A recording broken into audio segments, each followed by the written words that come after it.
The silence was louder than the alarms had been. Ethan floated in 0G, staring at the jagged hole where the last escape pod had fired away without him. The faint hiss of escaping air was like a whisper, taunting him. His breath fogged the cracked visor of his helmet, each inhale tasting of metal and fear. The emergency lights flickered blood red across the curved alien walls, shadows stretching like claws. They left him here. Not by mistake. His tether brushed his shoulder as he drifted toward a shattered viewport. Beyond it, the dead star loomed. Like a frozen wound in space, a pale giant that had burned out millennia ago. The station orbited its corpse, slowly spiraling downward into oblivion. Systems were failing one by one, life support barely holding, temperature dropping. In hours, this place would be a tomb. Ethan gritted his teeth, forcing the panic back. He had been part of the joint repair crew, the only human among a team of alien engineers. Supposedly allies. Supposedly. Now their sleek silver pods were gone, cutting trails of ion fire across the black. Not a single voice had warned him. Not a single hand had reached out. They had left him for dead. He pushed off the bulkhead and floated toward the command node. His boots magnetized with a sharp click when he engaged the clamps. The station's control spire was a mist sparks arced across severed conduits, and the main holodisplay was fractured into a spray of blue shards. But there was power, a heartbeat still pulsing in the alien tech. He slammed his gauntlet against the console and dragged a diagnostic feed across the cracked glass. And then he saw it. His stomach nodded out the station wasn't dying by accident. Power cores had been vented manually. Plasma regulators cut. Someone had locked the blast doors from the outside before leaving. It was deliberate. They hadn't just abandoned him. They made sure he wouldn't last long enough for a rescue. Ethan stared at the readouts until his jaw ached from clenching. For a moment, the weight of it all pressed down, crushing and absolute. Alone. Doomed. He could already feel the cold crawling through his suit, smell the tang of ozone in the thinning air. Then the anger came, sharp and hot, burning through the chill like a flare. His reflection stared back at him in the black glass-tired eyes, stubble on his jaw, the face of a man every alien had underestimated. They thought humans were fragile, weak, clever in their own small way, but never dangerous. Never worth fearing. His voice was a rasp, but steady. "You want me dead?"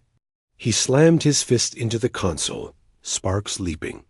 "Watch me live." He dragged up the schematics of the station, layer by alien layer. Energy grids, habitat rings, defense arrays offline but intact, and there a dormant cluster deep in the spine. Railguns, old but lethal. They'd sealed them off centuries ago. Ethan's lips curled into a grin that felt like breaking glass. The aliens thought they'd left him in a coffin. They had no idea they'd left him with tools. His fingers danced across the interface, pulling data, pulling plans. His mind lit up like a storm. He would restore power, strip hydro systems for coolant, reroute conduits for weapons. Piece by piece, he would tear this husk apart and make it into something alive again, not a station. A fortress. Outside, the dead star waited to swallow everything. Inside, Ethan Cross began to build. Ethan's gloves were slick with hydraulic, fluid by the time the emergency lamps burned their last. Darkness swallowed the corridor in a single breath, leaving only the dim glow of his helmet's HUD and the distant hum of failing reactors. The temperature had dropped 5 degrees since the power grid collapsed. Soon the station would be colder than the void outside. He drifted in silence for a moment, listening to the faint scrape of his boots against the magnetized floor. The weight of it hit him again. If he stopped moving, if he hesitated for even a heartbeat, he would die here. The aliens had made sure of that dot. His HUD blinked. A new fault alarm screamed red across his visor. Life support failure 16 hours. 16 hours, he muttered, voice echoing in the hollow corridor. Guess I'd better make them interesting. The maintenance shaft yawned open ahead, a ribbed tunnel of steel and polymer. He dove inside, gripping the rungs as his boots scraped against grit. Beyond the claustrophobic crawl space, the heart of the station pulsed faintly like a dying ember, the core chamber. He needed power, oxygen, food hell, even light, but power came first. Without it, everything else was noise. The hatch released with a hiss, and he dropped into the chamber. For a moment, his breath caught. The alien engineers had called this. Place the pulse lattice, an energy web suspended in midair by magnetic fields. Even got it. It was beautiful, a cathedral of black spires and shimmering cables, glowing faintly with trapped ion fire. At its center hung a cracked containment sphere, its surface spidered with fractures like a frozen lake. Blue light pulsed. From inside, rhythmic and slow. Ethan climbed to the nearest spire, boots clanging against the alloy, and ran his gauntlet scanner across the sphere. Data scrolled in alien glyphs, half broken by interference. He forced a translation subroutine to chew through the mess. One phrase finally blinked onto his HUD, Protocol 7X, classified, Forbidden's technology. Forbidden's tech, he whispered. His grin was sharp and humorless. Perfect. The aliens had left the most dangerous thing on the station behind. Probably couldn't risk taking it with them. Probably thought no human could use it. He brushed a gloved hand against the cracked surface and felt static dance across his skin. Whatever it was, it still held charge enough to keep the lattice humming after everything else had died.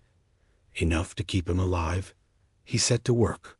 His tools were crude by alien standards: clamps, fiber spools, and a plasma torch scavenged from a maintenance bay, but he had something they didn't. He understood workarounds. Humans thrived on them. Where aliens saw precision and protocol, he saw gaps, flaws, opportunities. He ripped open conduits, rerouted coolant lines, burned through, plating to tap dormant circuits. His arms ached, suit soaked with sweat, but the lattice began to glow brighter under his touch, as if responding to him. The cracked sphere pulsed faster, almost eager. When the lights flickered back across the chamber, Ethan sagged against these. Spire, helmet fogged with heat. Power was flowing. Life support hung weakly in the background. The station wasn't whole, but it was breathing again. He climbed to the upper deck and keyed into the tactical grid. Most systems were fried, but one cluster made his pulse spike. Automated defense, ARRAY offline. Old rails. Obsolete to the aliens, but to him, they were gold. He laughed under his breath, a low sound edged with defiance. They thought they'd left him in a coffin. They'd handed him a war machine. His gaze drifted to the viewport beyond the lattice. The black gulf of space stretched endless and cold. Somewhere out there, the crew who left him was running home, thinking he'd never make it. Thinking the human problem had solved itself. Ethan clenched his fists, grease streaking his gloves. Let them think that, he whispered. Let them come back and see what I've built. The core pulsed behind him, bright enough now to paint the chamber in deep blue light. For a second, he swore it almost. Beat like a heart, he shook the thought off and headed for the armory. If he was going to live, he needed weapons. Not just to survive, but to turn this broken station into something else. Something alive. Something that could kill. Asterisk?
The armory doors groaned as they slid open, exhaling a cloud of stale air.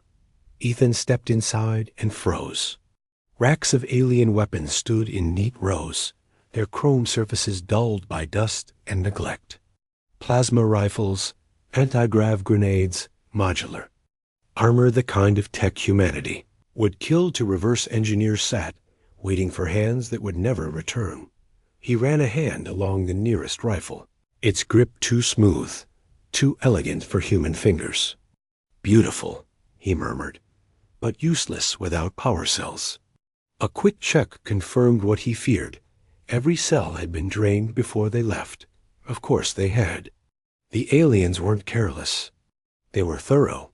Ethan's jaw tightened. But he didn't put the weapon down. Instead, he slung it over his shoulder and tapped his wrist display, calling up the station schematics again. His eyes flicked toward a sealed bay deeper inside the armory. Defense array control. There it was. Heartbeat of the fortress, he envisioned. Old railguns. Outdated missile pods. Primitive by alien standards, but still lethal. More importantly, they didn't need sleek power cells. They needed raw charge and kinetic slugs. Things Ethan could make. He crossed the chamber, boots clanging against the deck. At the bulkhead, a locking glyph pulsed faintly, waiting for alien.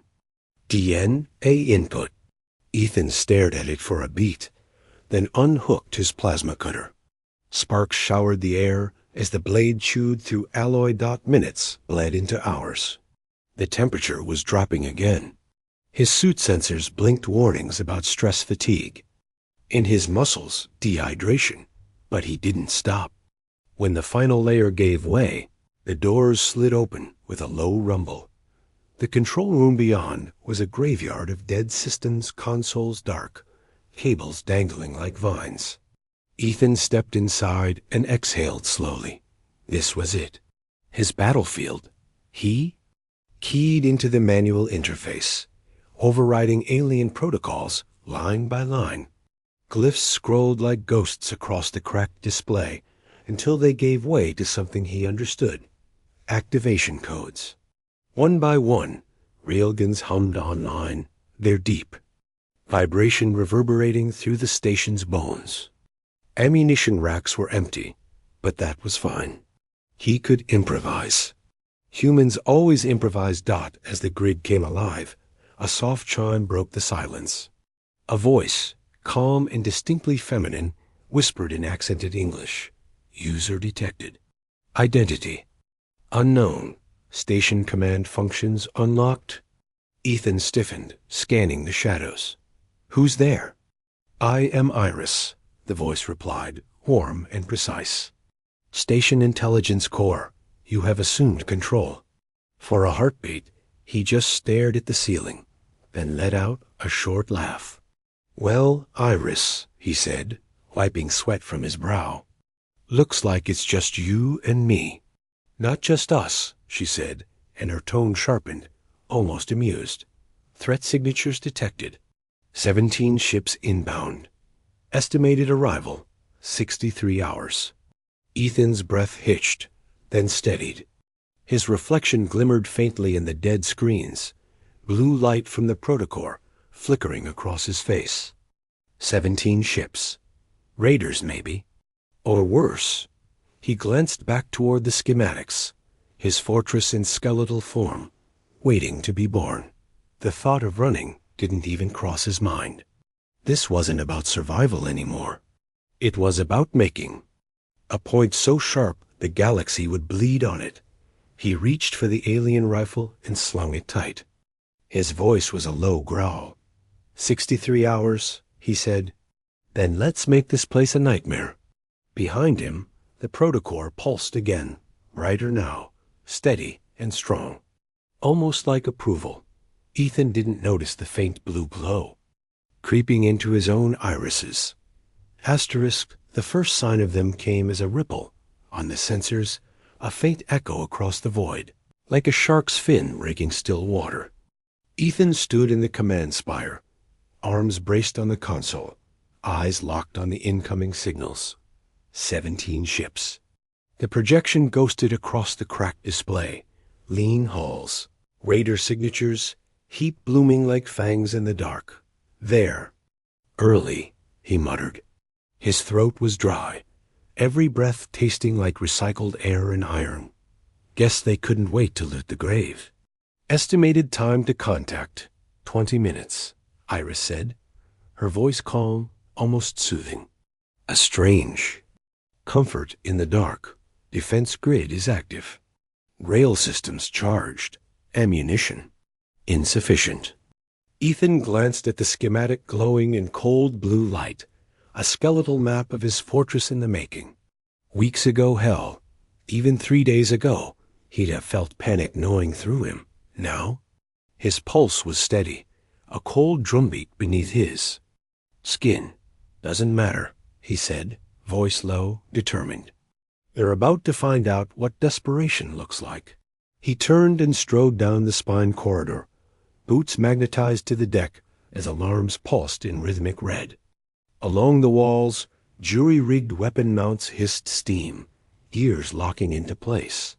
His railgun's ancient, brutal things slid from their housings with a metallic growl. Automated turrets blinked to life, their targeting glyphs rotating like hungry eyes. The fortress was waking up. The first pirate ship broke through the shadow of the dead, star like a predator tasting blood. Its hull bristled with plasma lances, its engines burning blue against the black. The raiders weren't subtle. They wanted fear. They wanted him to see what was coming. Targeting arrays active, Iris said. Her voice was smooth, but there was something in it now. Anticipation, maybe. Or was he just imagining it? Let them get closer, Ethan said. His hands danced over the manual controls, feeding and firing arcs. Sweat beaded his brow beneath the helmet. The core pulsed behind the walls, a steady blue glow bleeding into the steel like veins of lightning. He could feel it now, not just see it, hear it, like a heartbeat syncing with his own.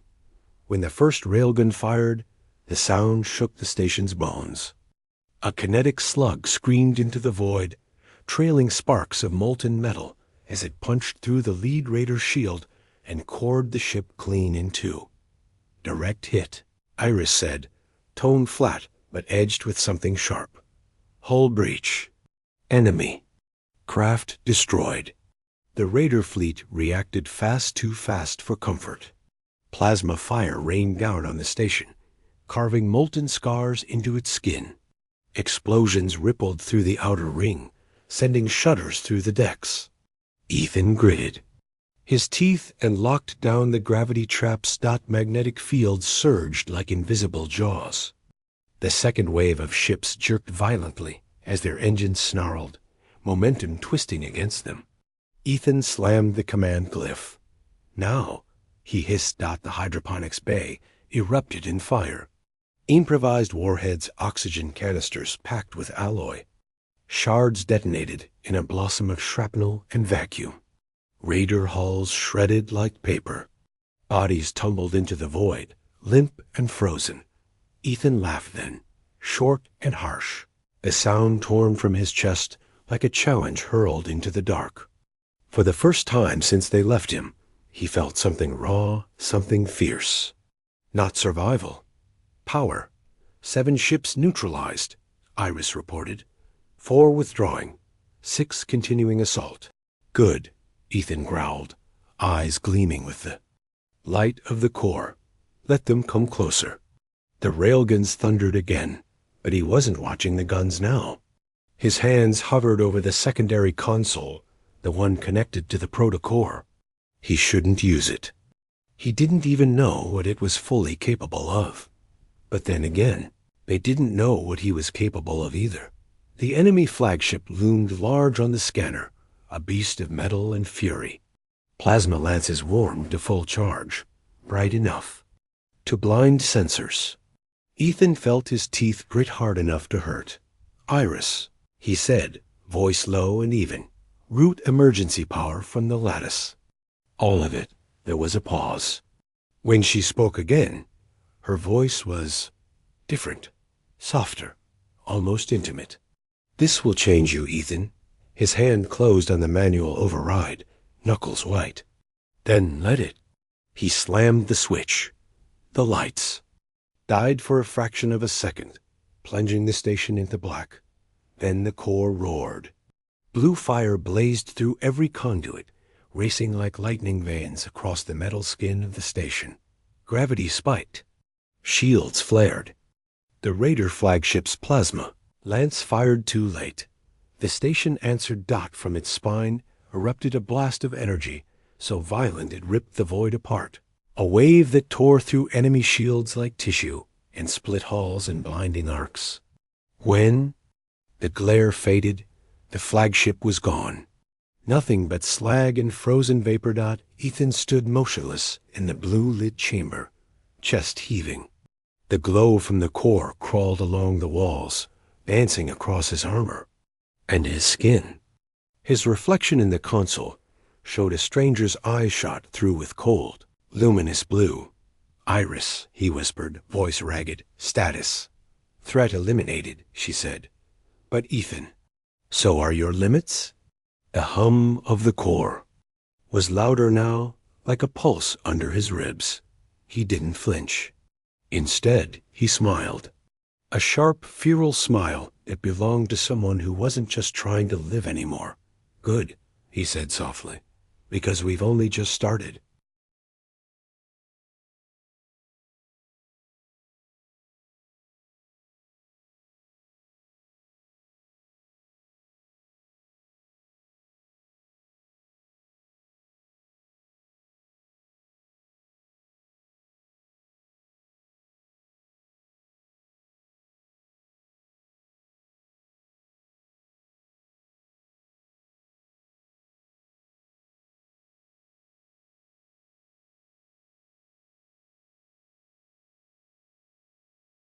The wreckage of the Raider fleet drifted like ash across the void, jagged metal twisting lazily in zero gravity. Shattered hulls gleamed under the cold light of the dead star, a silent graveyard orbiting a station that should have been dead too, but wasn't. It pulsed now with blue fire, its broken spires glowing faintly as though alive. Ethan stood in the observation deck, helmet discarded, sweat cooling on his brow. His reflection stared back at him from the viewport, pale under the harsh glow, eyes threaded with luminous blue veins. He looked different, stronger, sharper. Something thrummed under his skin, like an engine ticking in his bones. "Iris," he said, voice low and hoarse. "Damage report." "Outer ring compromised at 40%, she replied, her tone still calm but edged with something. Warmer, familiar. Weapon arrays at 68% capacity. Proto-core integrity holding at 99. He exhaled slowly. 99. Whatever this thing was, it wasn't just running the station anymore.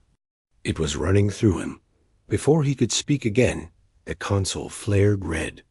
New contacts detected. 17 signatures bloomed on the screen, massive and sharp, each tagged with the same glyph that made Ethan's jaw clench until it ached. NOVAR. Confederation fleet, the aliens who left him to die. "They're early," Ethan muttered. His throat tightened, but not with fear. No, that was gone. What replaced it was colder, sharper. Iris's voice dropped to a whisper, almost intimate. "Estimated time to contact, 4 hours, fleet strength. Overwhelming, suggest evacuation." Ethan barked a laugh, harsh and bitter. "Evacuate? Where the hell would I go?" His hands tightened on the railing until the metal groaned. The glow in his veins pulsed brighter, matching the core's steady beat in the walls. He turned slowly toward the command spire. His steps echoed across the steel deck, each one heavy with something new resolve, or maybe something darker. "They came to finish what they started," he said softly. "But I'm not the same man they left behind." The hours bled away like oil on water. Ethan worked in silence, sweat soaking through his undersuit, welding sparks painting his scarred hands. Railguns were stripped and rebuilt, their barrels widened for tungsten slugs scavenged from structural beams. Reactor coolant lines were rerouted to fuel a jury-rigged plasma siphon, a weapon so unstable. Iris warned him twice that firing it could vaporize the station. He didn't care. Every clang of steel, every hiss of venting gas, drove the same thought deeper into his skull. They wanted me dead. They wanted me erased. Not any more dot when the Novar fleet slid into orbit. The void itself seemed to hold its breath. The flagship loomed like a silver dagger, its hull shimmering with refractive shields. Ethan watched from the spire as alien voices crackled through the coms, cold and clinical. Unregistered station, identify. Power down all systems. Prepare for boarding. Ethan keyed the transmitter and smiled, though they couldn't see it. "This is Ethan Cross," he said, voice low and calm, carrying like a blade across the silence. "You left me here, remember?" There was a pause, a sharp intake of breath through static, before a new voice answered, dripping with contempt. "Human, you were a liability. We corrected that mistake. Surrender now, and we will grant you a swift death."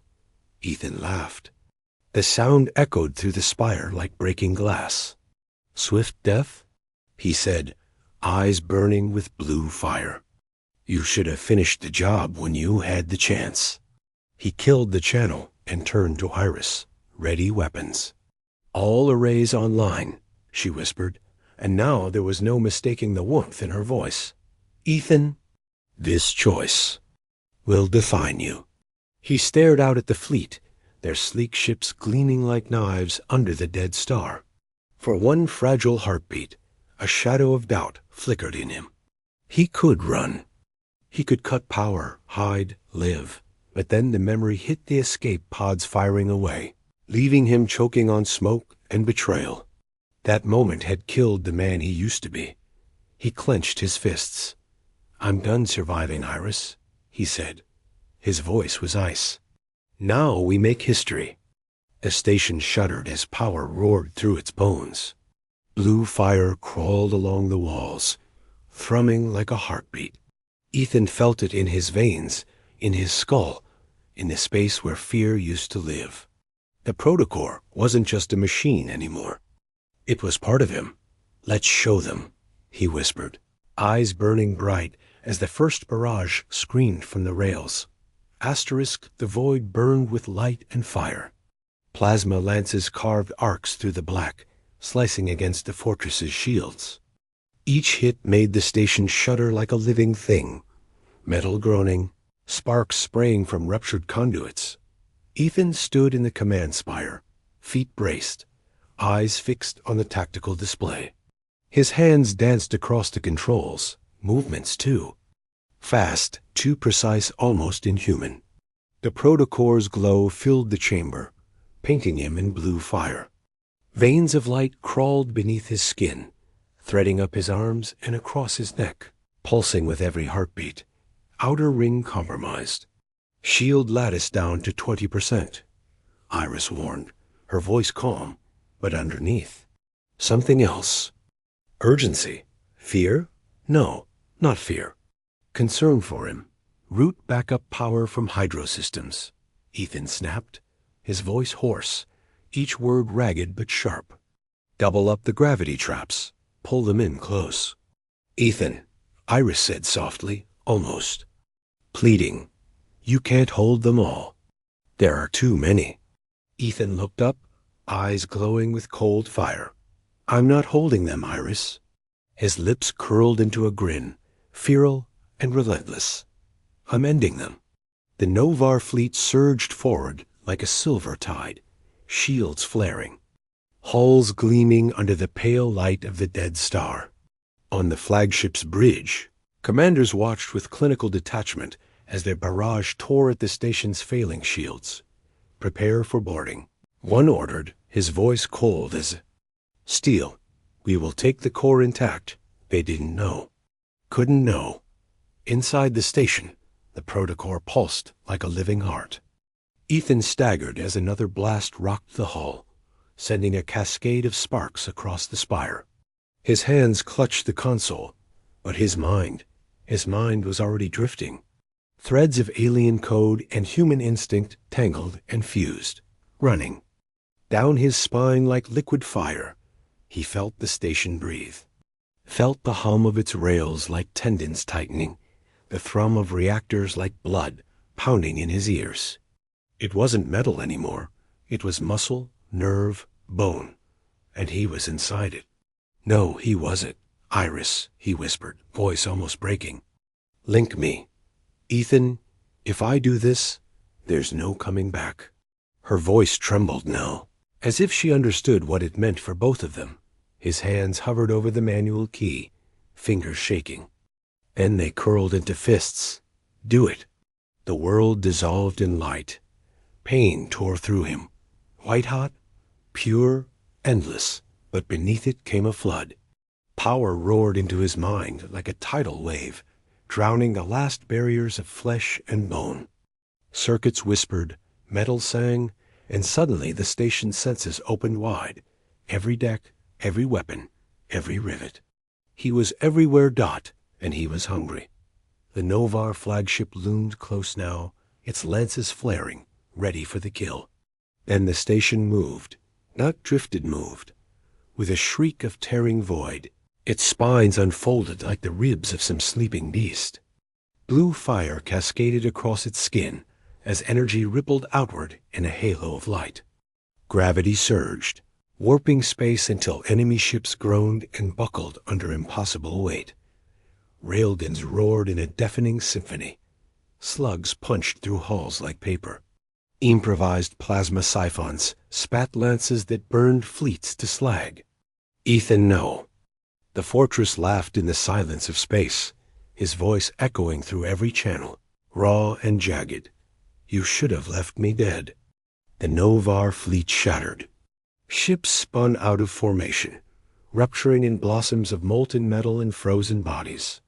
The flagship tried to pull away, engines screaming against crushing gravity.